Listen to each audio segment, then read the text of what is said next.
নমস্কার, আমার নাম রিয়া হালদার আর এর নাম দেবলীনা সরকার। আমাদের প্রজেক্টের নাম হচ্ছে ইলেকট্রোলাইটিক কন্ডাকশন। এখানে বিভিন্ন ধরনের সলিউশন আছে যেগুলোর মাধ্যমে এখানে কিছু সলিউশন আছে যেগুলো দিয়ে ইলেকট্রিক কন্ডাক্ট করে, আর কিছু সলিউশন আছে যেগুলো দিয়ে ইলেকট্রিক কন্ডাক্ট করে না। এটা হচ্ছে আমাদের সার্কিট।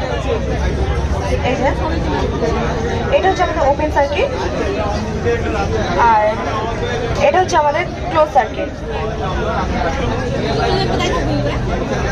এটা যদি আমরা গ্লুকোজ সলিউশন বা সুগার সলিউশন বা ডিস্টিল ওয়াটার যে কোনোটাই ডোবাই না কেন, এই সলিউশনগুলোর মধ্যে দিয়ে যেহেতু আয়ন্স নেই, তাই এইগুলো দিয়ে ইলেকট্রিক কন্ডাক্ট করতে পারে না।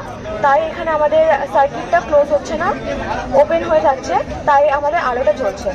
এটাই যদি আমরা H2SO4 বা NaCl বা NaOH বা যে কোনো সলিউশন বা ট্যাপ ওয়াটার এগুলোতে যদি আমরা ডোবাই, তাহলে এগুলোতে যেহেতু আয়ন বা ফ্রি ইলেকট্রন আছে, তাই এগুলোর মধ্যে দিয়ে ইলেকট্রন কন্ডাক্ট করতে পারছে, তাই আমাদের সার্কিটটা এখানে ক্লোজ হয়ে যাচ্ছে, যার দরুন লাইটটা আমাদের চলছে না।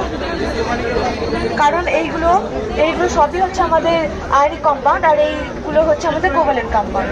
আর আমরা জানি আয়নিক কম্পাউন্ডে ফ্রি ইলেকট্রন বা আয়ন্স থাকে যা ইলেকট্রন পরিবহন করতে পারে, আর কোভ্যালেন্ট কম্পাউন্ড যার মধ্যে যেটি জলের সাথে ভাঙতে পারে, মানে জলের সাথে মিশে আয়ন্স তৈরি করতে পারে না, তাই ইলেকট্রন পরিবহন করতে পারে না।